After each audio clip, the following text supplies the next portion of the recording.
નમસ્કાર, આપ જોઈ રહ્યા છો લખત ન્યૂઝ અપડેટ ચેનલ। તમામ સમાચાર અને અપડેટ મેળવવા માટે ચેનલને સબસ્ક્રાઇબ કરો અને બેલ આઇકન પર ક્લિક કરો જેથી તમામ સમાચાર અને અપડેટ તમને મળી રહે।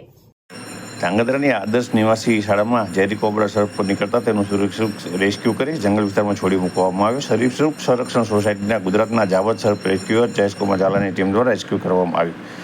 સુરનગર જિલ્લાના ધાંગધ્રા શહેરી તથા ગ્રામ્ય વિસ્તારમાં ઝેરી સર્પના નીકળવાના અવારનવાર જોવા મળી રહ્યા છે અને આને રેસ્ક્યુ પણ કરવામાં આવે છે। સર્પ રેસ્ક્યુઅરના મતે દરરોજના 3 થી 5 જેટલા સર્પને રેસ્ક્યુ કરવામાં આવતા હોય છે, ત્યારે છેલ્લા એક અઠવાડિયામાં સર્પ રેસ્ક્યુ સાથે સર્પદંશના પણ બનાવ બનવા પામ્યા છે। ધાંગધ્રા શહેરમાં સામાજિક કાર્યકર, રેસ્ક્યુઅર, જીવદયા પ્રેમી તથા પત્રકારિત્વ સાથે સંકળાયેલ જયેશકુમાર ઝાલા દ્વારા 10 વર્ષથી નિઃશુલ્ક સર્પ રેસ્ક્યુ કરી જીવદયાનું ઉમદા કાર્ય કરવામાં આવી રહ્યું છે। ગુજરાત સરીસૃપ સંરક્ષણ સોસાયટી સાથે સંકળાયેલ જયેશકુમાર ઝાલા હાલ અત્યાર સુધીમાં 5 થી 7 હજાર જેટલા ઝેરી તથા બિનઝેરી સર્પનું સુરક્ષિત રેસ્ક્યુ કરી જંગલ વિસ્તારમાં છોડી મૂકવામાં આવ્યો છે। ત્યારે આજરોજ ધાંગધ્રા શહેરની આદર્શ નિવાસી શાળાના સંકુલમાં સાંજના સમયે વિદ્યાર્થી શાળાના ગ્રાઉન્ડમાં રમતા હતા। તે સમયે 4 થી 5 ફૂટ લંબાઈ ધરાવતો ઝેરી કોબરા સર્પ, જે ભારત દેશનો બીજા નંબરનો ઝેરી સર્પ ગણવામાં આવે છે, તે દેખાતા વિદ્યાર્થીઓ દ્વારા શાળાના આચાર્યને જાણ કરવામાં આવી હતી।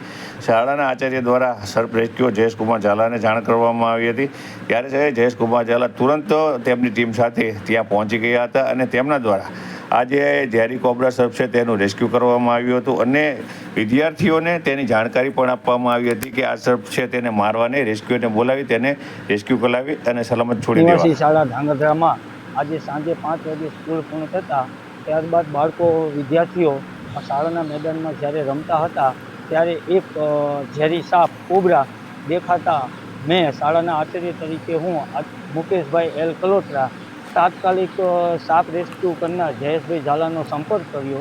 તેમને ફોન કરતાં તેઓ 5 જ મિનિટમાં અત્રેની શાળામાં પહોંચી ગયેલ અને ત્યારબાદ ઝેરી સાપ જે કોબરા જેનું ઓફિસની પાછળના ભાગમાંથી રેસ્ક્યુ કરવામાં આવેલ છે। જયેશભાઈ ઝાલા, જેમને હું છેલ્લા 10 વર્ષથી ઓળખું છું, ધાંગધ્રા તથા ધાંગધ્રાના આજુબાજુના ગ્રામ્ય કક્ષાએ જ્યારે પણ કોઈપણ પ્રકારના સાપ નીકળે ત્યારે તેઓને ફોન કરતાં તેઓ તાત્કાલિક સાપનું રેસ્ક્યુ કરવા માટે તત્પર હોય છે।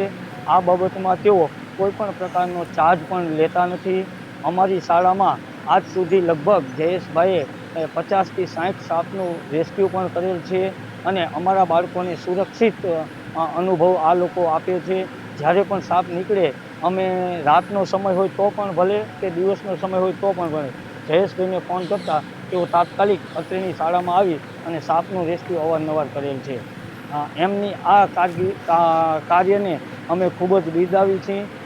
અવારનવાર જ્યારે પણ સાપ પણ કોઈને કરડો હોય ત્યારે પણ તેઓ હોસ્પિટલ પહોંચી અને તેની પણ તેઓ સેવા કરે છે।